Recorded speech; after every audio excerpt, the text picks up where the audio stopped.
Bien, bonsoir. Alors nous allons sans doute évidemment rester fidèles à l'esprit invoqué à l'instant par Jean-Louis de Daniel, en parlant à la fois de l'Allemagne et de l'Europe et de l'Allemagne en Europe, enfin des liens entre les deux. Et je suis évidemment très, aussi à titre personnel, très touché de voir cette affiche-là, parce que d'abord c'est novembre 89, ça nous parle, nous Allemands, je suis quand même allemand encore, une bonne moitié en tout cas, et aussi parce que c'est l'année de mon entrée dans la vie professionnelle, 1989, et je peux dire que très très jeune, chargé de recherche, ça s'appelait comme ça à l'époque, Daniel Vernet, je l'écoutais pas beaucoup parce que je n'étais pas encore dans les cercles, mais je le lisais religieusement. Je ne sais pas si on peut pas dire ça, mais c'est exactement ce que je veux dire. C'est-à-dire, je le lisais énormément, surtout à cette époque. Et il m'avait souvent frappé, mais il m'avait frappé une fois, vraiment plus que les autres fois. C'était au tout début de l'année 1990, dans un édito.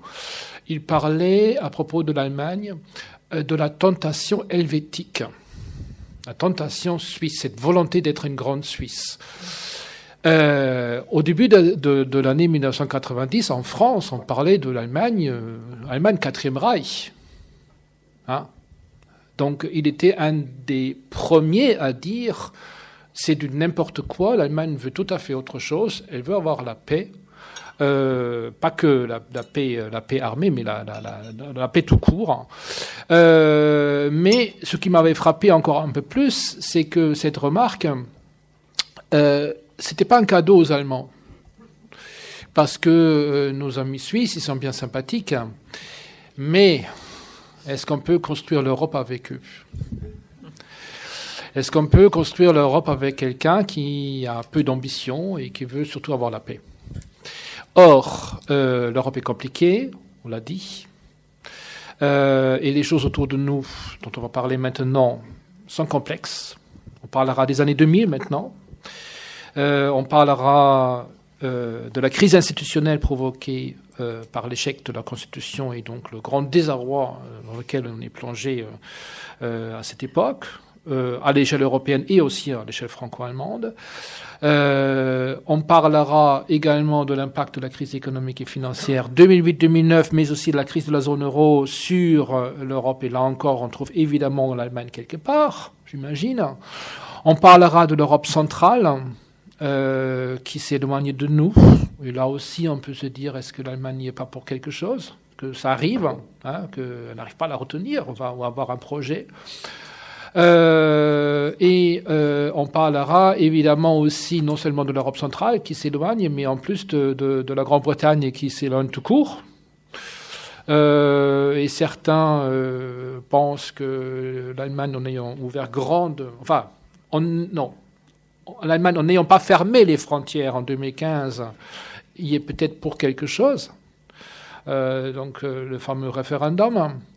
Enfin, on parlera évidemment aussi de cette drôle d'attitude de Madame Merkel, enfin du gouvernement allemand aujourd'hui, avec Detlef Pool en particulier. Madame Merkel qui dit que face à Trump, l'Europe doit prendre en main sa destinée. Et puis, on en reste là, il me semble. Donc voilà, l'Europe est bien compliquée, je m'arrête, j'ai tout dit, et je passe la parole, évidemment, tout de suite à Thomas Ferenczi, qui va nous parler des années 2000 et de la complexité institutionnelle que vous avez vécue sur place, à Bruxelles. Voilà. Que j'ai vécu avec Joachim, qui était également correspondant d'Insight, et avec bien d'autres personnes. Parce qu'on va plutôt procéder par question-réponse pour que ce soit animé le plus possible. Est-ce qu'on peut dater la crise, peut-être même un peu existentielle, que nous vivons maintenant, de cette époque-là ? Est-ce que tout se déconstruit à partir d'un constat d'échec sur une constitution que les Allemands voulaient peut-être plus que les autres et qui finalement n'a pas vu le jour. Moi, ce que j'ai retenu de mon séjour à Bruxelles, où j'ai passé 6 ans, c'est que l'Europe est un peu cyclotimique, pour ne pas dire bipolaire. Elle passe de l'exaltation à la dépression.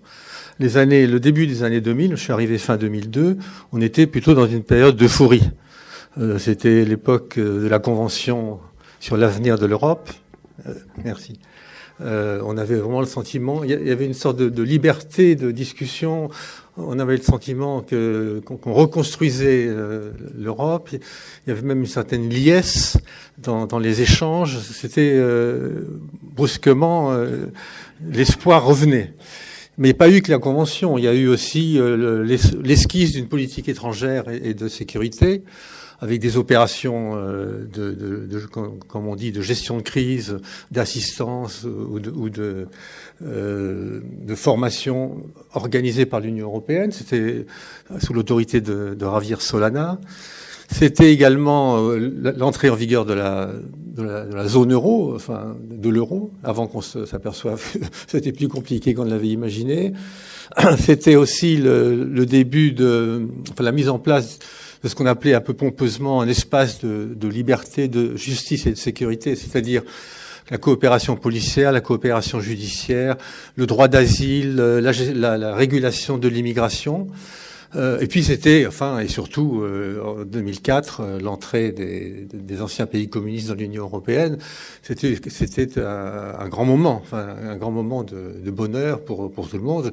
Il se trouve que j'ai succédé à Daniel comme correspondant à Moscou au début des années 80, et que donc l'émancipation de ces peuples, de ces pays, c'était, je crois, pour lui comme pour moi, un grand motif de joie. Bon, alors aujourd'hui, on n'en est pas tout à fait là. La Constitution européenne a été rejetée par la France et les Français et les Néerlandais. Il en est resté peu de choses. L'euro, donc, on a constaté qu'il avait des vices de fabrication difficilement surmontables. La question de la gestion de l'asile et de l'immigration, on voit bien que c'est un des grands échecs de l'Europe aujourd'hui. Et quant à l'élargissement, il a entraîné beaucoup de déceptions. On a même entendu plusieurs de ces pays considérer que l'Union européenne c'était une nouvelle Union soviétique. Donc, même malgré évidemment l'importance de cet événement, il n'a pas suscité que du bonheur. Donc, je crois que l'Europe, on est tantôt dans l'incantation. L'Europe, la solution à tous les problèmes, le chemin d'un avenir radieux, tantôt dans l'imprécation, l'Europe comme source de tous les maux. Je me rappelle que Jean-Louis Bourlange a quitté le Parlement européen, je crois que c'était en 2007, en exprimant sa déception devant ce qu'il appelait la perte de l'élan européen. Mais je constate qu'il a retrouvé un peu d'espoir, d'après ce qu'il nous a dit tout à l'heure. Donc c'est une très bonne chose. Mais enfin, trop souvent, absolument.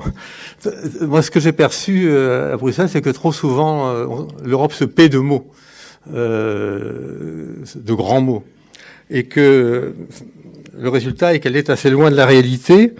La réalité de l'Europe, pour moi, je emprunte cette analyse à Michel Rocard dans plusieurs de ses écrits, notamment dans le petit livre qu'il a écrit avec Ariane Bonzon sur la Turquie. C'est-à-dire que l'Europe, c'est d'une part un grand marché et d'autre part une zone de droit.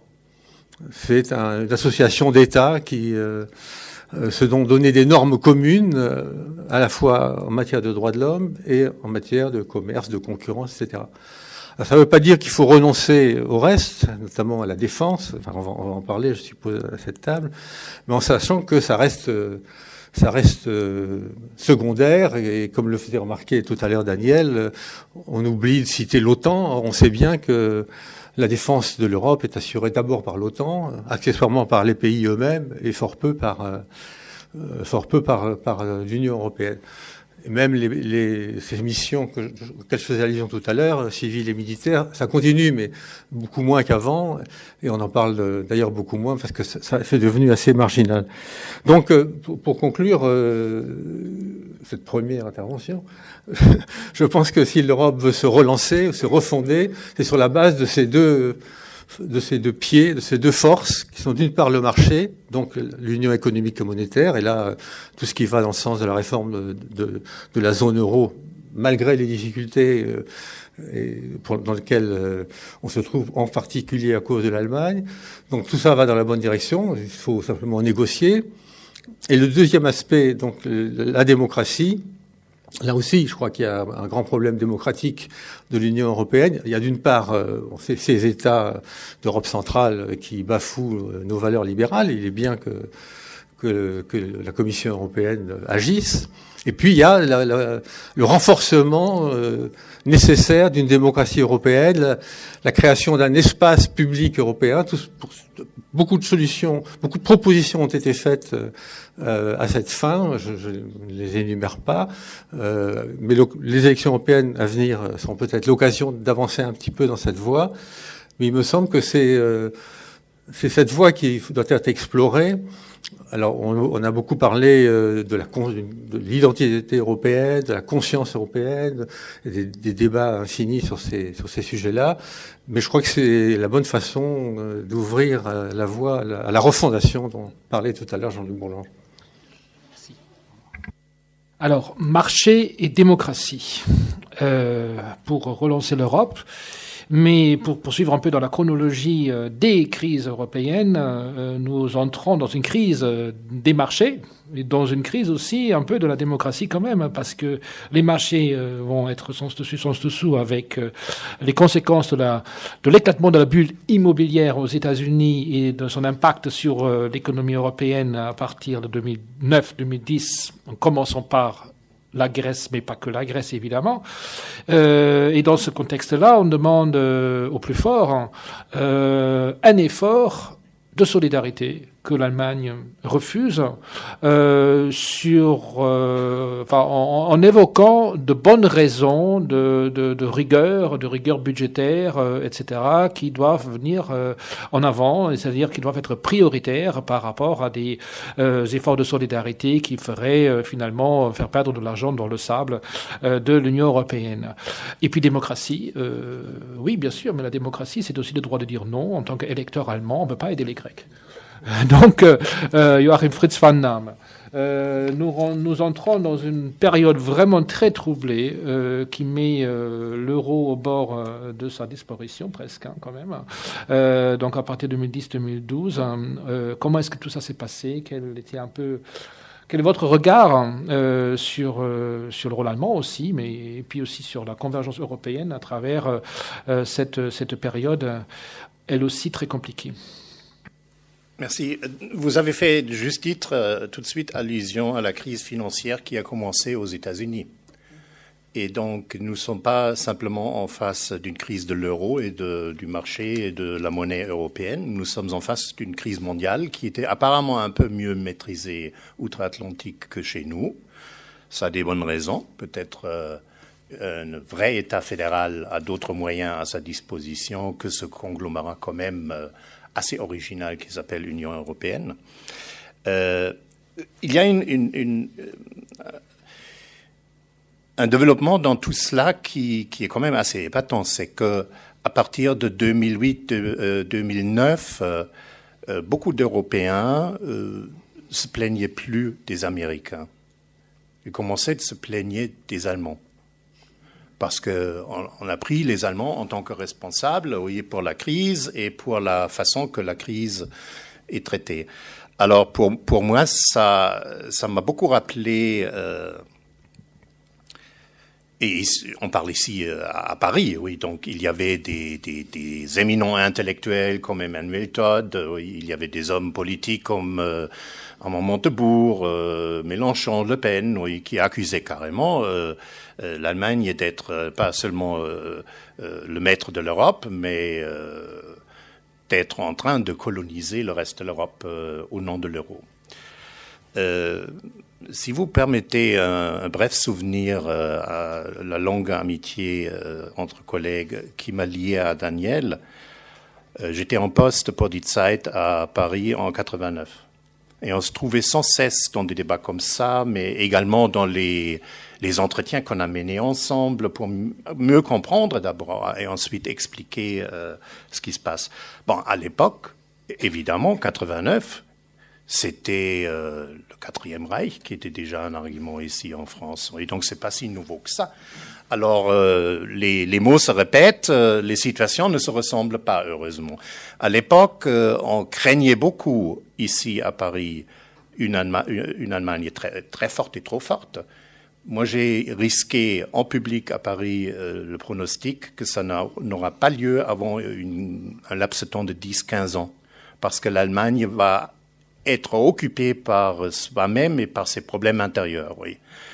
Que tout ça était déjà un développement en pair avec le traité de Maastricht, le développement de l'euro, etc., passait pas comme tellement important, oui, important oui, mais pas tellement en tant que facteur de division, oui, que c'est le cas aujourd'hui. Aujourd'hui, nous sommes dans une situation où le cauchemar allemand, surtout en France, mais également dans d'autres pays, l'Italie, et le retour. Et les arguments sont noyés dans des ressentiments, dans des peurs justifiées ou pas, dans des ignorances, comme à l'époque aussi, oui. Et arrive la situation que nos hommes politiques, nos journalistes, nos universitaires devraient expliquer qu'est-ce qui est en train de se faire. Et si vous voulez pas avoir comme seule perspective la division, restez avec ce que vous unit. Et un des facteurs, et c'était dit à juste titre, qui est primordial, c'est le marché commun, avec une monnaie commune qui est dans les traités, même s'il y a quelques pays qui hésitent toujours à respecter les traités dans ce sens-là. Et il y a un troisième élément que moi je regrette toujours, qui est absent du débat public. Tous, nous n'avons pas réussi de communiquer que tout ça, marché commun, monnaie commune, c'est un bien commun. Gemeinwohl, Common Good, nous l'avons l'expression dans toutes nos langues, mais nous n'arrivons pas à communiquer cette idée dans le débat public. Et je me demande très souvent pourquoi. Pourquoi nous sommes si faibles de faire clair qu'il y a un lien qui nous unit au-delà des divisions, au-delà des perspectives qui diffèrent, au-delà peut-être des rêves qu'on fait et des cauchemars qu'on fait. Il y a un noyau dur qui est là et qui est la tâche commune, oui, pour vraiment tous ceux qui par définition ou par volonté ou par conviction se trouvent à l'intérieur de cette Europe et s'appellent européens. Alors, si vous demandez un pronostic pour l'avenir, ce qu'on a constaté un peu tout le monde dans la salle, ce qui a fait un minimum d'unité ces derniers temps, c'était pas la volonté des 27 ou des 28. Quentin parlera de 28e membre, oui. Mais la pression extérieure, qui sera abordée certainement dans le deuxième podium ce soir, donc je ne vais pas prolonger, mais le choc de Brexit, le choc de Trump, le choc de Poutine et le choc de guerre en Proche-Orient, oui, ont fait que l'éclatement pour l'instant de cette Union européenne en plein désordre, en pleine désorientation, n'est pas possible. Il y a un minimum, oui, qui nous unit, mais c'est plus la volonté, c'est la menace, c'est le monde, si on veut, qui fait qu'on sait très bien où sont les tâches. Si on avance assez vite ou pas assez, on en parlera. J'ai des doutes concernant le gouvernement actuel allemand, oui, s'ils sont vraiment prêts à marcher dans le bon sens. Je crains fort qu'un président plein d'enthousiasme et plein d'idées, je cite Madame Merkel, oui, à Aachen, Aix-la-Chapelle, oui, ne se retrouve déjà assez seul, oui, dans cette Union européenne, mais je ne vais pas faire du pronostic noir, oui, de perspective noire à cause de ça. Oui. Le passé a montré, et j'ai cité au moins deux moments cruciaux, oui, 89 et l'introduction de l'euro et la crise financière, oui, qu'il y a quelque chose qui nous est en commun, qui est un bien commun. Et on ne va pas dilapider ça comme ça, oui, je suis sûr. Oui. Les gens, même en France, sur l'extrême droite, pendant la campagne électorale l'année dernière, oui, se sont rendus compte que c'est pas tellement populaire, oui, de parler de l'abandon de l'euro. Ils ont pris une distance. Si je regarde bien ce qui est en train de se passer en Italie, dans la négociation entre Cinque Stelle et Lega Nord, mais ils sont très hésitants de se prononcer sur la possible sortie de l'Italie de l'euro. Et donc, chacun regarde un peu dans sa poche et dit soudainement, bof, ça va coûter trop cher. Moi, j'étais en Grande-Bretagne à Pâques, oui, au nord de l'Angleterre, qui est le fief des Brexiteers, oui. Et soudainement à table, oui, il n'y avait que des Brexiteers, oui, qui disaient « Ah, ça coûte tellement cher, oui, c'est vraiment vrai. » Alors, à toi jouer, oui. Je m'arrête là, oui. Merci. Oui, on veut garder l'euro parce qu'il vaut mieux le garder que le perdre. D'accord. Ça j'ai compris. Mais surtout si on est italien, voire grec, donc évidemment, on préfère l'euro à la monnaie ancienne.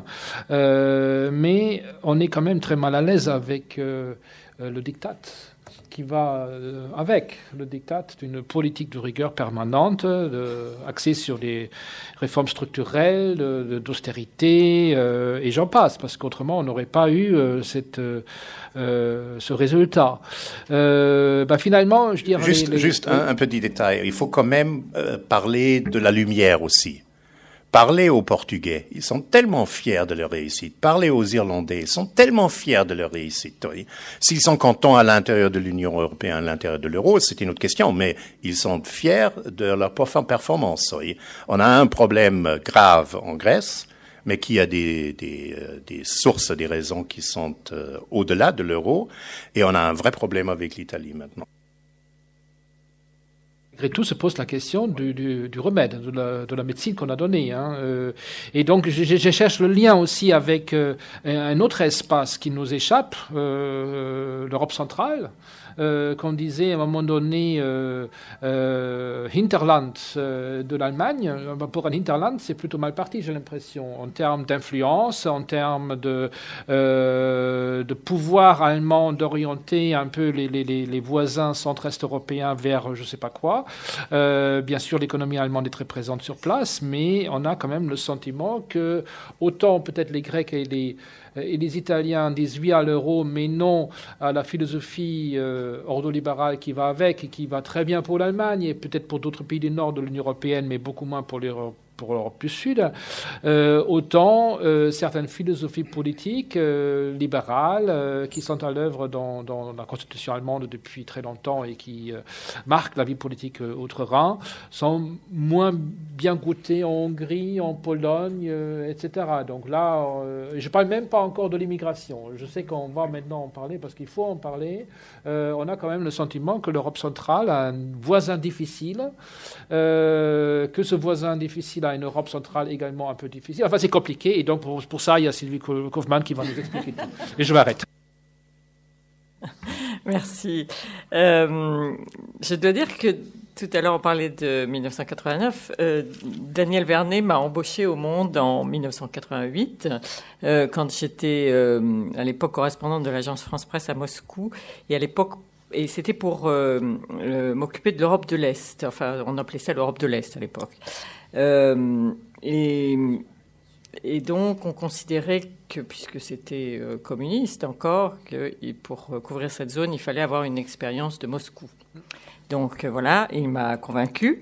Et j'étais un peu, je dis il m'a convaincue, parce que j'étais un petit peu réticente au début, parce qu'en fin 87, 88, il se passait beaucoup de choses à Moscou. C'était une période extrêmement excitante. Par contre, il ne se passait rien du tout en Allemagne de l'Est, en Europe de l'Est, oui, en Allemagne aussi, de l'Est. C'était une zone, en fin 87, c'était totalement gelé. Et je me disais, pourquoi est-ce que je vais quitter cet endroit où il se passe tellement de choses passionnantes pour aller dans une zone où il ne se passe rien. Voilà, Daniel m'a convaincu. Et il a bien fait parce que dès 88, ça a commencé à basculer. Enfin, évidemment, c'est en Pologne. Les grèves ont recommencé en Pologne. Et après, ça ne s'est plus arrêté jusqu'à 89, 90 et puis 91 après en URSS. Et donc, et je me souviens à chaque fois que je revenais de reportages de Pologne, de Tchécoslovaquie à l'époque, de Bucarest, enfin bref, et Daniel, qui était donc rédacteur en chef, me disait « Alors, c'est intéressant, hein ?» Et je dois dire, et ses yeux brillaient parce qu'il était évidemment totalement passionné par ce qui se passait dans cette région. Voilà, et donc, oui, c'était un euphémisme, c'était vraiment très intéressant. Alors, je crois que Daniel partageait avec nous tous, à cette époque, une idée qui était que, voilà, une fois que tout ça s'écroulait, que le communisme s'écroulait et que toute cette région se libérait, ça allait être linéaire. Voilà, c'était pas la fin de l'histoire, mais presque. En tout cas, qu'on allait tous suivre la même voie et devenir ce que Hubert Védrine appelle des sociodémocrates suédois. Nous étions tous supposés devenir un grand espace de sociodémocrates suédois. Et voilà, ça s'est pas tout à fait passé comme ça. Donc, j'essaye de comprendre maintenant ce qui ça me préoccupe beaucoup depuis que je retourne un peu dans ces régions. Qu'est-ce qui s'est passé ? Pourquoi est-ce que nous n'avons pas tous convergé vers ce bonheur et cette prospérité démocratique partagée ? Alors, pendant l'automne dernier, je me disais, voilà, qu'est-ce qui nous sépare ? Qu'est-ce qui nous a fait diverger ? Et puis, les élections dans nos pays centraux et ouest européens se succédant, je me suis dit, finalement, on diverge pas tellement, on est en train à nouveau de converger. Mais dans le mauvais sens, quand vous regardez donc les élections en Allemagne, en Autriche, bien sûr en Italie maintenant, cette vague populiste n'est plus du tout seulement l'apanage qui est parti de chez nous en fait. Vers l'Est, elle n'est plus du tout l'exclusivité maintenant de l'Europe centrale. Elle nous préoccupe aussi beaucoup en Europe occidentale. Alors, ce que je vois dans ce qui ne s'est pas passé comme prévu, puisque c'est plutôt comme ça que je l'analyse maintenant, il y a 3 axes sur lesquels nous avons divergé, enfin divergé de la trajectoire déviée de la trajectoire qu'on pensait originale. Il y a d'abord l'attitude vis-à-vis de la démocratie. Alors, on pensait que la démocratie, ça ne pouvait être qu'une seule forme de démocratie. Et puis maintenant, on s'aperçoit qu'il y a de la démocratie libérale et puis de la démocratie illibérale. Et c'est vraiment un terme, la démocratie illibérale, qui n'existait pas en 89 ou même plus tard dans les années 90. J'avais jamais entendu ce terme.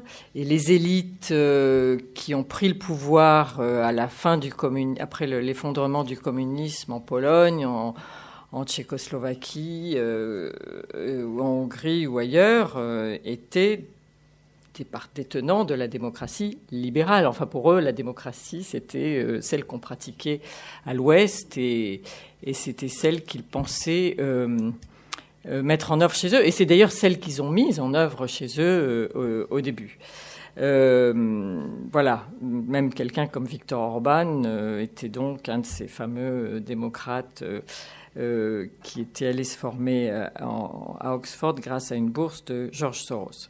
Et donc, voilà, maintenant, on a ces élites sont largement marginalisées ou dans l'opposition, en général des oppositions très faibles, qui n'arrivent pas à produire de véritables alternatives dans une perspective de retour au pouvoir.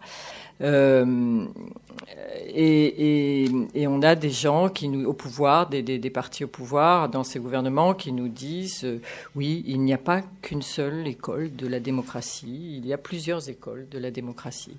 Voilà. Et donc on a à Bruxelles une commission qui se gratte la tête en disant mais comment est-ce qu'on va faire pour arriver à les faire rentrer dans le droit chemin de la démocratie sans provoquer un éclatement, sans nous diviser trop profondément et en même temps sans sacrifier nos principes sur lesquels, quand on y réfléchit, on ne peut pas compromettre, faire de compromis.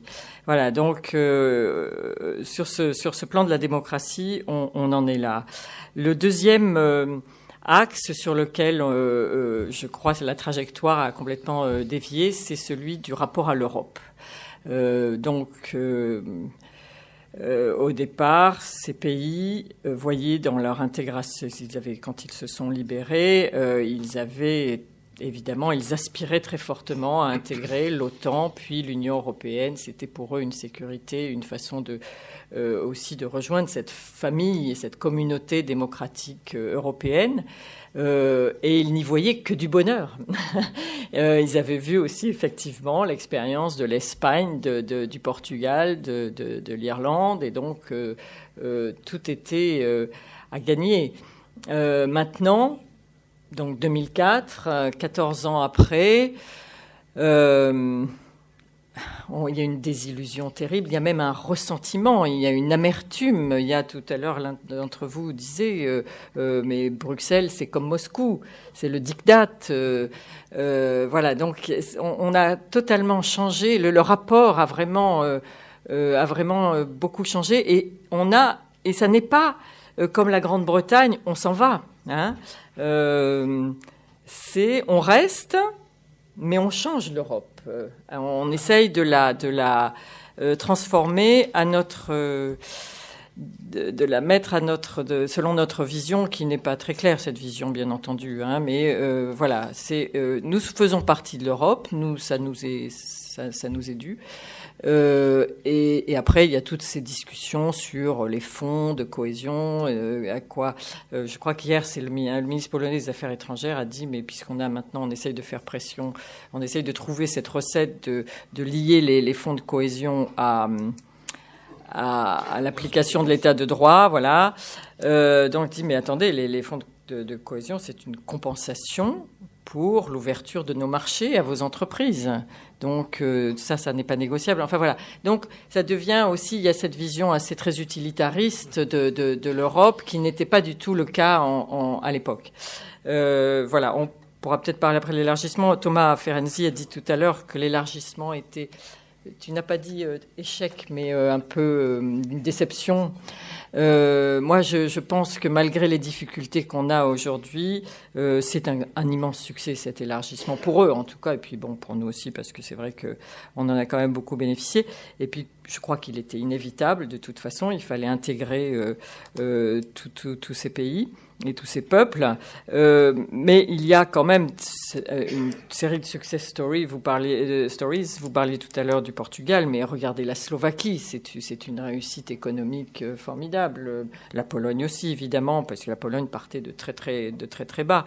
Voilà, et la République tchèque. Enfin voilà, donc le bilan est quand même pas négatif, bien qu'il soit très complexe, très compliqué à gérer aujourd'hui. Et puis, dernier axe, donc troisième axe, c'est le problème, la crise migratoire et le problème des migrants, de l'immigration, pas seulement des réfugiés, mais donc de l'immigration.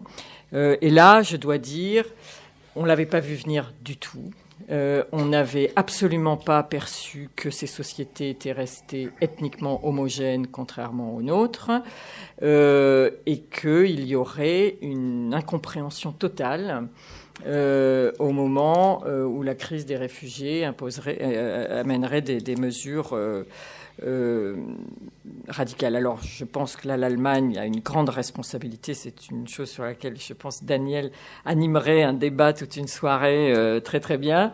Mais la responsabilité de l'Allemagne dans cette crise européenne sur la crise des réfugiés, les quotas, la décision des quotas obligatoires pour répartir les réfugiés a déclenché une crise très profonde qu'on n'a pas encore résolue, et je ne sais pas comment on va la résoudre.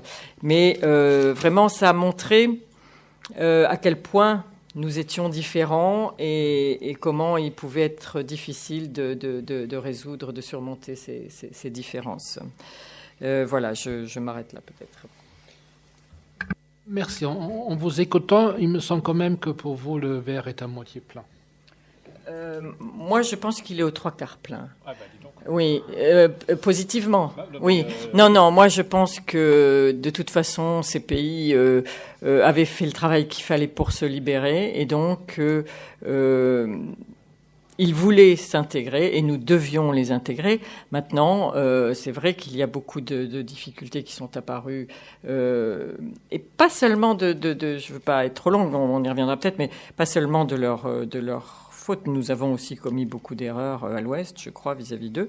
Et voilà, mais bon, j'espère qu'elles peuvent être surmontées, ces difficultés. Non, mais je trouve ça très bien. Je veux dire, j'ai assisté à tellement de débats extrêmement noirs sur l'Europe que, donc ici, vous avez compris, avec du marché et de la démocratie, et puis avec les Portugais qui sont fiers d'être dans la zone euro, et puis finalement la réussite de l'élargissement de l'Union européenne, malgré quelques difficultés de passage que vous n'avez absolument pas négligées, finalement ça va. Mais alors, si tout va bien, Quentin, ben voilà. Auriez-vous une lecture différente, outre-Manche, des choses qu'on dit ici?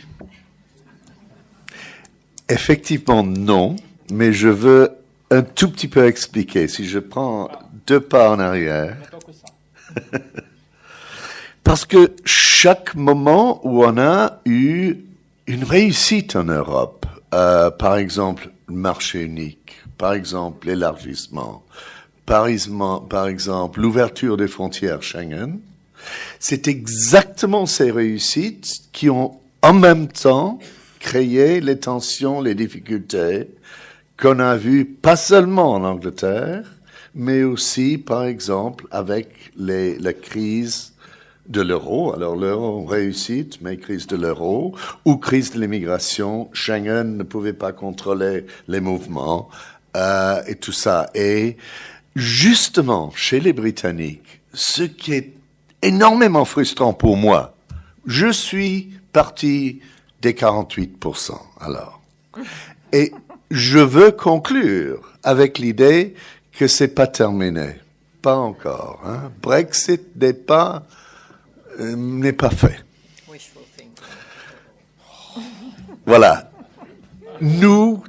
Alors vraiment, il n'y a personne en Angleterre, en Grande-Bretagne en ce moment, qui prend qui leader, qui vraiment pour ou bien livrer un Brexit raisonnable, ou bien sortir du Brexit et ne pas faire. Il n'y a personne. Il y a une crise politique que vous n'avez jamais entendue là, où il y a le parti conservateur qui est divisé, le parti Labour qui est divisé, et le parti UKIP qui a qui a créé ce référendum qui désintègre, qui est tout à fait disparu, moins de 2% dans les élections. Alors, une crise politique en Angleterre. Ce que je voulais dire, en fait, c'est que division en Europe, tiens, Brexit a aidé l'Europe vraiment se serrer un tout petit peu, même avec les problèmes dont on a parlé, les problèmes avec l'Europe centrale, l'Hongrie, Pologne et tout ça. Non, les 27, alors, sont toujours dans la même ligne avec les négociations avec les Britanniques. Division, c'est en Grande-Bretagne. C'est le chaos en Grande-Bretagne. C'est un pays qui vraiment, si on parle du Royaume-Uni, c'est cette union qui est en danger, beaucoup plus que l'union en Europe, je dirais. Alors ça, c'est le problème. Alors, si à la fin, on arrive avec une solution pour le Brexit qui est vraiment mauvaise et chaotique, ça va souligner en fait ce qu'a créé l'Europe et les bonnes choses de l'Europe. Mais je veux faire aussi un tout petit peu en arrière-marche. Sylvie a parlé de Portugal, de l'Espagne, de l'Irlande. En fait, si on prend tous les pays qui sont entrés dans l'Union européenne avec les élargissements progressifs, presque tous, je crois, ont eu une croissance économique et une réussite quand ils sont devenus membres, sauf la Grande-Bretagne. La Grande-Bretagne a eu 10 ans de croissance, alors vraiment après 75, c'était une défaite politique et une défaite économique. Et ça, c'est le problème dans la psychologie des Britanniques. Ils n'ont jamais compris l'Europe. Et Joachim, je dois te le dire, si tu crois que tu as mal expliqué l'Europe pour les Allemands, alors pour moi, 40 ans d'essayer d'expliquer l'Europe pour les Britanniques, et j'ai tout à fait raté. Mais c'est pas fini jusqu'ici. OK, les Britanniques, qu'est-ce qu'ils ont? Je voulais ajouter, peut-être seulement pour en finir, mais Thomas, vous avez parlé du marché de la démocratie, alors le futur. Mais j'ajouterai deux autres choses qui sont énormément importantes. C'est la sécurité et la solidarité. Et le problème, je me souviens, c'était en fait Nicolas Sarkozy, pendant ce référendum en France sur la Convention, qui a dit, le problème avec l'Europe chez nous en France, c'est devenu une source d'insécurité et pas de sécurité. Et ça, il faut changer ça. Il faut expliquer que l'Europe offre la sécurité, même si c'est avec la Russie, si c'est avec les réfugiés, tout ça. Et la solidarité. Alors, si on prend les problèmes du zone euro ou les problèmes de l'immigration, le problème, effectivement, pour l'Italie en ce moment, c'est le manque de solidarité. C'est eux qui prennent tous les immigrants. Et qu'est-ce qu'on fait pour l'Italie? Et aussi, alors, pendant le crise de l'euro, alors moi j'étais à Berlin pendant cette période, et je suis un tout petit peu allemand, je dois le dire avec politique, mais quand même, c'était absolument nécessaire de démontrer que l'Europe, c'est une question de solidarité et sécurité, et seulement avec ces deux choses-là, on va persuader les gens que c'est vraiment, il y a une perspective européenne. Et là, si les Britanniques, un jour, se rendent compte de ce qu'ils ont perdu, et tu as raison, Joachim, ils commencent assez vite à se rendre compte, vraiment.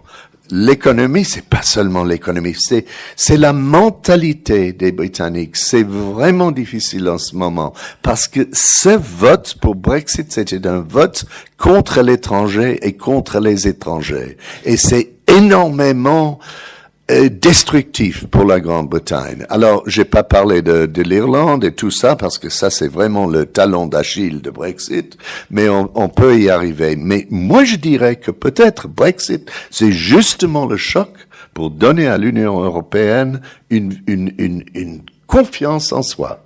Merci. Merci, mais je trouve qu'on peut parler d'Irlande.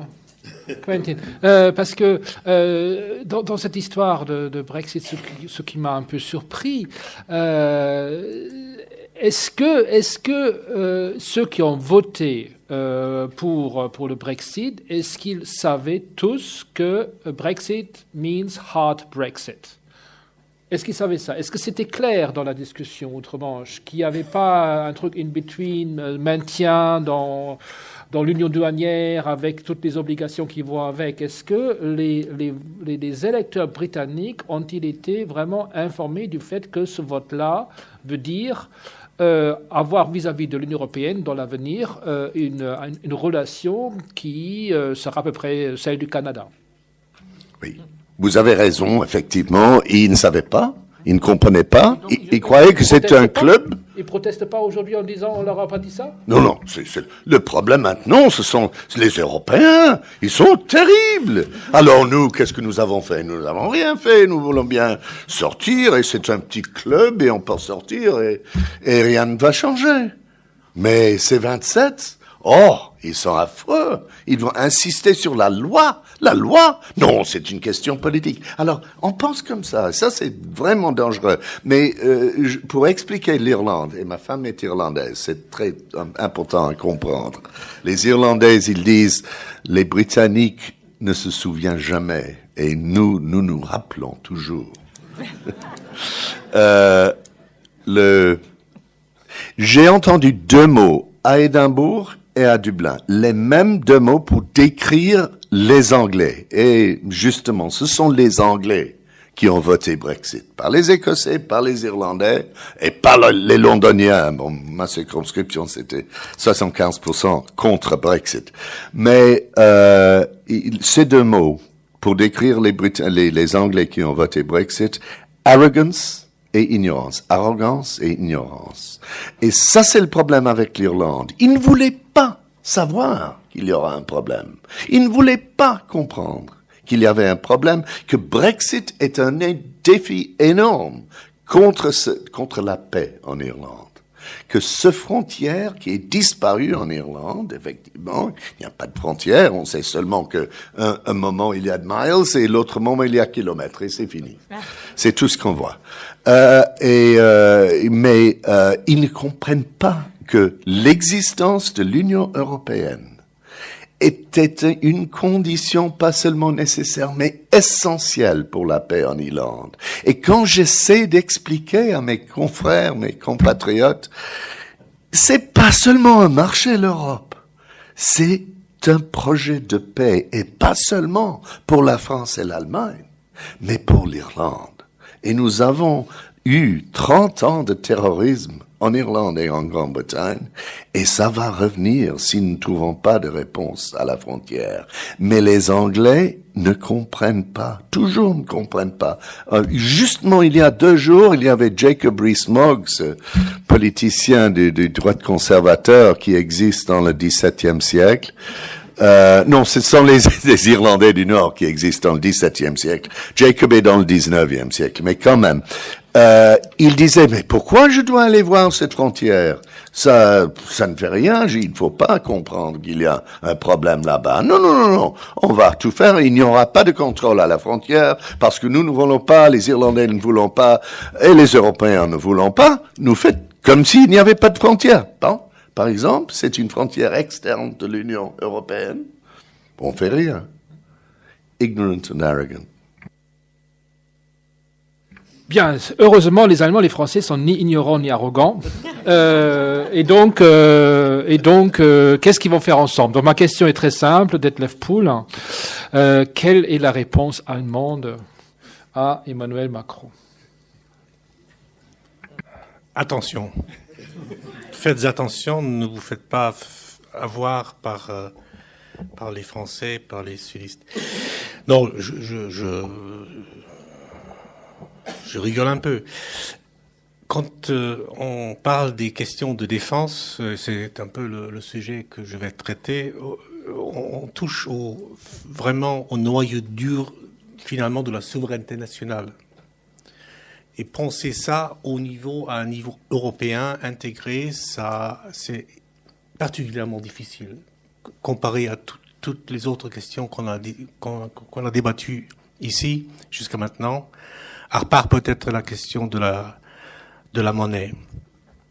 Mais donc on touche au cœur même de la souveraineté nationale et en même temps on nous dit, ces jours-ci, ou plus récemment, on va trouver dans le domaine de la défense et de la sécurité un domaine qui nous unit, qui nous promet un peu de progrès, plus d'intégration, alors que les autres domaines sont en panne. Et là, je nous invite tous à nous garder des faux espoirs. Je ne pense pas que ce soit à l'ordre du jour. Il faut se garder des faux espoirs et des fausses ambitions au niveau européen, sans abandonner, bien sûr, un sens pour une sorte de vision d'une Europe qui a une signification, qui a ce que le président Macron appelle une autonomie ou une souveraineté européenne. Cela explique d'ailleurs le contentieux, je crois, qu'on a actuellement entre la France et l'Allemagne. Ce terme de souveraineté européenne, qu'est-ce que ça veut dire? Et quand on voit les propositions qu'a fait M. Macron dans ses discours à la Sorbonne, à Athènes, à Strasbourg, à Aix récemment, il s'agit toujours d'une idée que la souveraineté nationale, elle commence par une capacité d'agir d'être autonome, stratégiquement autonome, de pouvoir protéger l'Europe contre les menaces de l'international. Donc dans son catalogue de propositions qu'il a fait pour refonder l'Europe, c'était le contenu de sa campagne, la première place de cette refondation Europe concerne la défense, le militaire. Et je crois, moi personnellement, que cet ordre de choses n'est pas encore vraiment rentré dans les esprits de ceux du côté allemand qui discutent de cette question-là. Je crois qu'ils sous-estiment l'importance de ce sujet dans tout le projet européen que présente la France actuellement. Et donc, parce qu'ils ne perçoivent pas exactement l'importance de ce défi, ils ne sont pas capables jusqu'à maintenant, de définir des réponses qui sont valables et qui peuvent aider à la construction européenne. Parce que c'est de cela qu'il s'agit. Monsieur Macron prend l'intégration européenne comme une pièce maîtresse, si vous voulez, de son effort de réformer la France dans un cadre européen. C'est pas seulement l'effort de réformer la France en tant que telle, en tant que nation, mais ce sont deux morceaux d'une entité, si vous voulez. La nation et l'Europe. Tout ça, ce n'est pas séparable. Et quand il présente la refondation de l'Europe sous la bannière de la protection, que ce soit la protection contre le terrorisme ou que ce soit la protection contre les aléas de la situation internationale et les puissances autour de nous qui gagnent en importance. On parle de la Chine, on parle des puissances plus ou moins autoritaires qui marquent leur pas, dans une démarche de pouvoir défendre la manière de vie européenne, notre modèle d'état de droit, notre modèle social. Il faut être capable de défendre cette entité et c'est dans ce cadre-là qu'on doit interpréter, discuter ces questions concernant la défense. Ça, évidemment, c'est non pas seulement très compliqué, parce que ça unit, si vous voulez, les questions de défense territoriale, de défense militaire, de défense de protection contre quelqu'un venant de l'extérieur, et la sécurité intérieure. Un problème fondamental, je pense, dans beaucoup de nos pays qui ont bien établi une séparation de ces domaines. En même temps,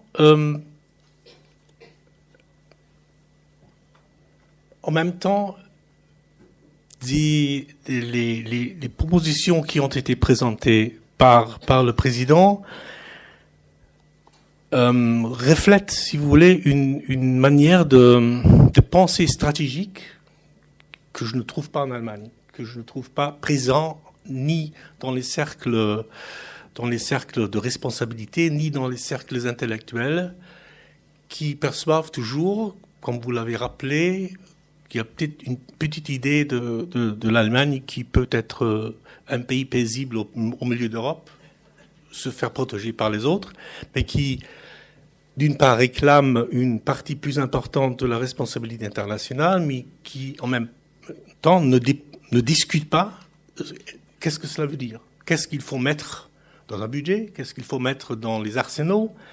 Qu'est-ce qu'il faut mettre dans les manuels d'opération? Comment est-ce qu'il faut entraîner les forces? Quelle sorte de force? Pour quel objectif?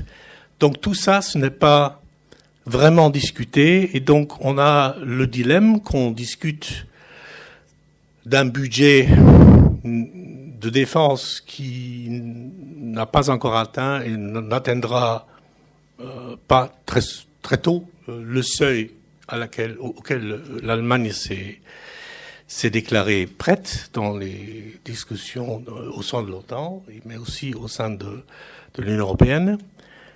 Et en même temps, on a des forces armées qui se dégradent, qui ne fonctionnent plus très bien, qui mettent en danger ceux des soldats des forces armées qui sont en mission. Donc, on a d'une part un besoin d'augmenter les dépenses militaires pour tout simplement maintenir ce qu'on a,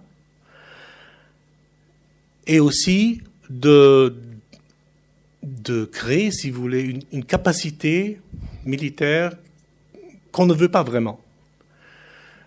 La proposition d'Emmanuel Macron d'établir une force d'intervention européenne, c'est le cœur de sa stratégie de défense de la France qu'il a présentée au mois d'octobre. C'est une notion qui n'a pas d'amis chez nous, qui n'a pas d'amis en Allemagne. Il n'a même pas discuté. L'Allemagne n'a pas l'ambition de créer une force d'intervention. Donc, comment est-ce que vous voulez marier ces deux approches de politique de défense et de sécurité au niveau européen? Macron a raison quand il dit, ce qu'il manque, c'est une culture stratégique européenne. Et une culture stratégique européenne, ça se ne décrète pas. Il faut la créer, mais c'est pas du jour au lendemain. On pousse pas un bouton et puis on a une culture commune. Donc, ce qu'il faut vraiment faire, et ça, là, je ne vois pas de réponse non plus du côté allemand. Il faut commencer à travailler sérieusement à une sorte de doctrine militaire commune. Écrire, analyser la situation, les défis que nous confrontons tous, quels sont les moyens qu'on veut mettre à la disposition de qui sera responsable. Quand on parle de l'union de défense, comme Madame von der Leyen, on ne dit pas c'est qui. Et là, je trouve que la question de la responsabilité, surtout dans un État démocratique, dans une société démocratique, la responsabilité doit être bien définie. Un gouvernement doit être responsable devant un parlement. Un commandement militaire doit être responsable devant une entité politique. Donc, il faut qu'il y ait des règles claires de compétences. Et je crois que c'est un problème qu'on a au niveau européen dans beaucoup de ces domaines cruciaux. On essaie d'éviter la question de la compétence. C'est la même chose avec la monnaie, en fait. La question du gouvernement économique qu'on essaie d'éviter. On essaie d'éviter ces responsabilités. Et à mon avis, aussi longtemps qu'on n'aborde pas ce problème-là, on n'arrivera pas à une solution, ni à une défense commune européenne, ni à une union de défense.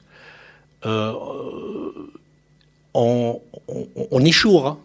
Je suis très pessimiste en ce qui concerne ce domaine de défense qui nous est promis comme étant un domaine de réussite possible. Je veux bien constater qu'il y a des progrès qui ont été faits ces derniers mois avec PESCO, mais là aussi, si on regarde de près, il y a beaucoup de mots. Il n'y a pas vraiment des questions de base qui sont adressées. Étant donné tout cela, je vois peu de perspectives actuelles si les conditions ne changent pas. Pour avoir des perspectives, il faut changer ces questions de base. Et pour cela, il faut tenir compte, évidemment, aussi de plusieurs divisions qui existent au sein de l'Union européenne, qui sont en fait une réalité, des grands, des petits, l'Est, l'Ouest, Nord, Sud. Enfin, on a abordé ça dans d'autres domaines, mais ça joue aussi un rôle important dans tout le domaine de la sécurité. division aussi entre ceux qui veulent que l'Union européenne soit dotée d'une stratégie autonomie et des autres qui préfèrent que l'OTAN soit l'organisation responsable pour la sécurité. Tout ça, ce sont des problèmes qui sont très profonds, qui ont à voir avec ce que j'avais dit au début, que c'est une question de souveraineté nationale et de responsabilité parlementaire, de responsabilité démocratique, de mettre sur pied, de mettre en opération, de mettre en danger les forces armées. Et on devrait pouvoir savoir pour quel but, pour quelle cible, pour quelle raison, pour quelle opération, quelles sont les manières dans lesquelles sont prises des décisions, qui est responsable. Tout ça, ce sont des questions, à mon avis, qui doivent être réglées, qui sont réglées au niveau national, mais on sait bien que, après tous les analyses qui ont été faites, que aucun de nos pays, ni même la France ou la Grande-Bretagne, qui ont des moyens militaires quand même plus importants ou plus performants, aucun de nos pays sera capable d'agir en autonomie nationale. Donc il faut organiser quelque chose de différent. Mais comment organiser ça? Je crois que c'est la question clé. La culture, ça c'est peut-être un terme un peu, je ne sais pas, vaste, mais je crois que c'est la clé.